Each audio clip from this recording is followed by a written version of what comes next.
Bonjour et bienvenue à cette première capsule Coup de pouce en mathématiques. La capsule a pour but d'aider les élèves à faire un rappel de leur notion de mathématiques pour les cours de sciences, mais ça peut aussi être très pertinent pour les élèves qui voient ces notions-là en mathématiques.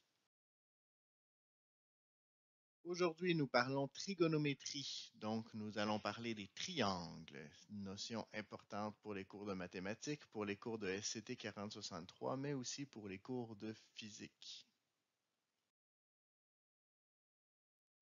Je l'ai dit, ici nous parlons de triangles, mais plus précisément de triangles qui sont rectangles, ce qui veut dire qu'ils comportent un angle droit.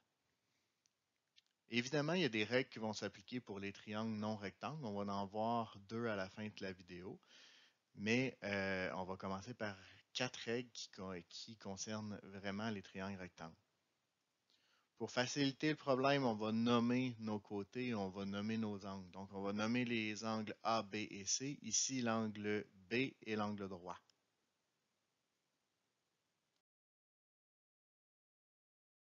Notez bien que l'endroit où est-ce que je mets les lettres n'a pas vraiment d'importance. Ce qui est important, c'est vraiment l'angle comme tel. Les lettres, c'est juste une façon de nommer les angles. Donc, j'aurais pu dire l'angle Benjamin, Luc et Roger. J'aurais pu nommer l'angle rouge, vert et mauve.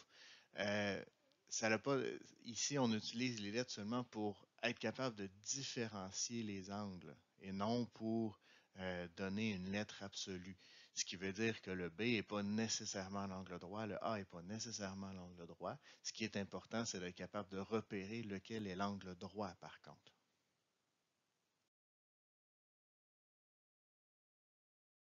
Donc, je suis revenu à mon triangle original. Le premier côté qui est important à l'intérieur d'un triangle rectangle, c'est le plus long côté du triangle qu'on appelle l'hypoténuse. C'est le côté qui est opposé à l'angle droit, donc à l'angle de 90 degrés. Les deux autres côtés s'appellent les cathètes. C'est un terme qu'on va utiliser parfois en mathématiques. C'est rare qu'on l'utilise en sciences, mais ça reste que c'est le terme utilisé pour nommer les deux autres côtés du triangle, donc les deux côtés qui forment l'angle droit. Évidemment, quand je vais commencer à parler de formules, je vais devoir distinguer les deux cathètes. Donc, pour simplifier le problème, pouvoir parler des bons côtés quand on va parler des formules, ce que je vais faire, c'est que je vais me référer à l'angle A. Par rapport à l'angle A, le côté qui est opposé, ce qui veut dire qui est face à face avec l'angle A, on va l'appeler le côté petit a. Évidemment, le côté opposé, c'est comme à l'Assemblée nationale. L'opposition est face au parti au pouvoir. Ou si vous préférez, si je suis en opposition avec vous, on va se parler dans le blanc des yeux. On va être face à face. Donc, le côté opposé à l'angle, c'est celui qui ne forme pas l'angle, autrement dit. Ici, je l'appelle petit a. Soit dit en passant, dans les cours de mathématiques avancées, vous allez probablement plus parler du côté BC, donc qui part de l'angle B jusqu'à l'angle C. Ici, on l'appelle petit a juste pour que tantôt, quand on va parler de formules, que ça soit plus simple au niveau des formules. Pour nommer les segments, on va procéder avec les segments opposés à un certain angle. Donc, c'est pour ça que l'hypoténuse, je l'ai appelé le côté B parce qu'il est opposé à l'angle B. Et le côté C, le côté petit c est opposé à l'angle C.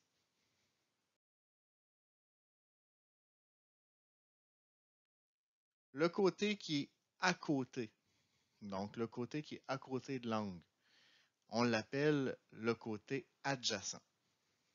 Donc, par exemple, ici, le côté C est adjacent à l'angle A. Il est à côté. Le côté A serait adjacent à l'angle C.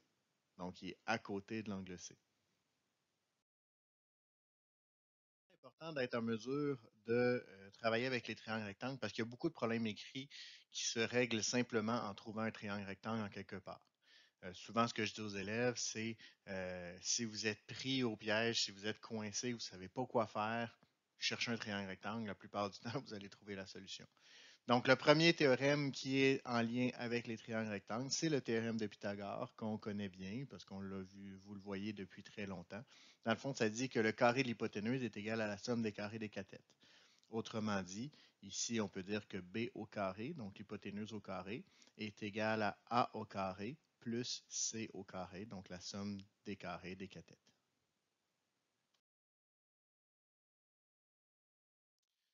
Maintenant, on a trois rapports trigonométriques importants, le sinus, le cosinus et la tangente. Donc, le sinus, c'est le côté opposé divisé, donc la longueur du côté opposé divisé par la longueur de l'hypoténuse. Donc, si je parle de l'angle A, mais le sinus de l'angle A est égal à petit a sur B, donc le côté opposé sur l'hypoténuse. Je pourrais faire la même chose en me rapportant à l'angle C. Donc, le sinus de l'angle C est égal à la mesure du côté C divisé par la mesure de l'hypoténuse. Le cosinus. Maintenant, le rapport du cosinus, en fait, on dit que le cosinus d'un angle est égal au côté adjacent, donc la mesure du côté adjacent, sur la mesure de l'hypoténuse. Par exemple, le cosinus de l'angle A est égal à la mesure du côté C, qui est le côté adjacent, divisé par l'hypoténuse. Ou si je parle de l'angle C, le cosinus de l'angle C, le côté qui est adjacent ici, c'est l'angle A, est divisé par l'hypoténuse, qui est l'angle B. Finalement, la tangente. La tangente, c'est la mesure du côté opposé divisé par la mesure du côté adjacent.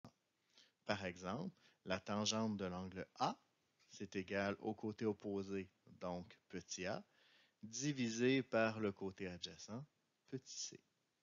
Évidemment, pour l'angle C, ce serait le contraire, parce que ce qui est adjacent à l'angle C est opposé à l'angle A. Donc, ça va être exactement le contraire, donc ça va être C sur A.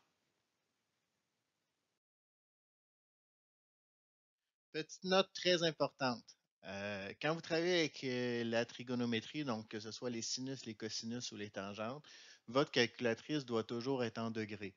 En fait, ce qui arrive, c'est qu'il y a plus qu'une façon il y a plus qu'une unité pour parler d'un angle. Comme il y a les degrés Fahrenheit et les degrés Celsius, ben, de la même façon, il y a les degrés, les radians et les gradients.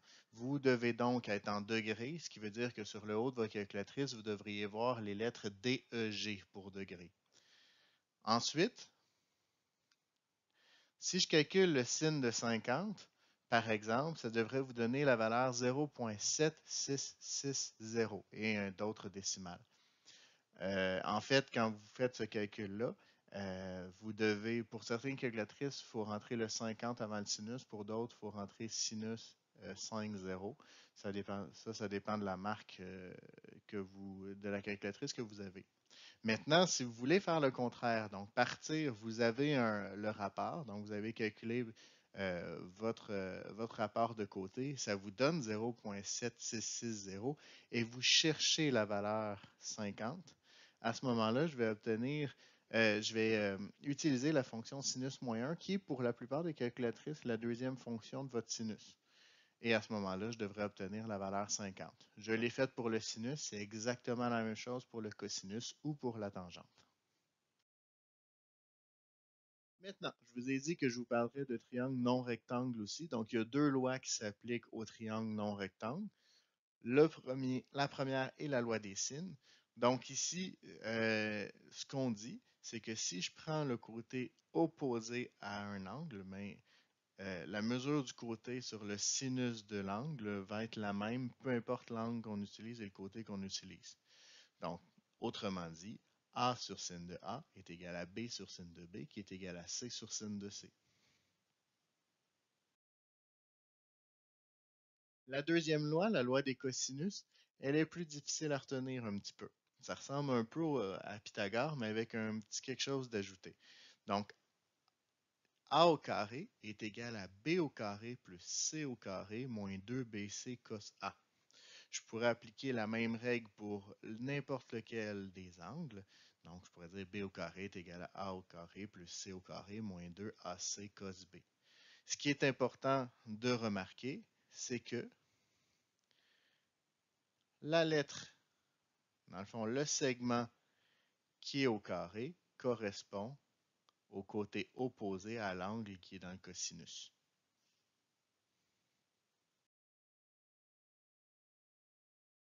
Par contre, quand on utilise ces lois, il y a deux petites choses qu'il faut faire attention.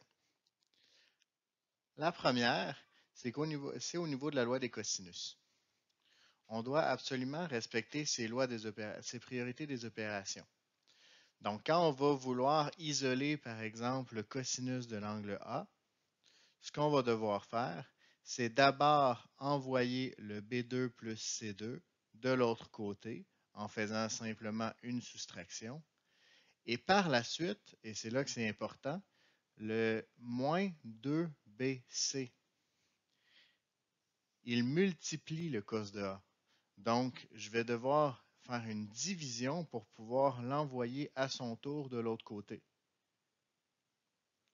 Donc, c'est vraiment une division qui va enlever ces deux termes-là. La deuxième chose, c'est de faire attention aux angles obtus. Et ça, c'est plus pour la loi des sinus.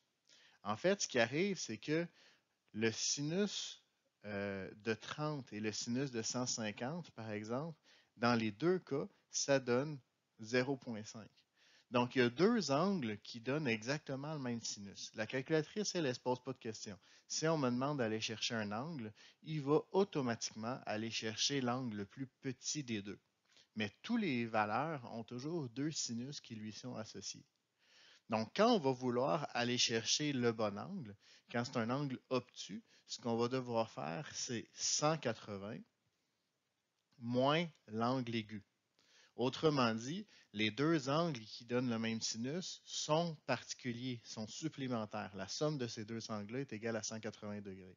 Donc, quand je vais voir sur l'image que j'ai un angle obtus, c'est important de faire la soustraction, donc de faire 180 moins le petit angle pour obtenir le grand angle. C'est ce qui met fin à cette capsule. Donc, vous êtes maintenant les experts. À vous de surpasser le maître.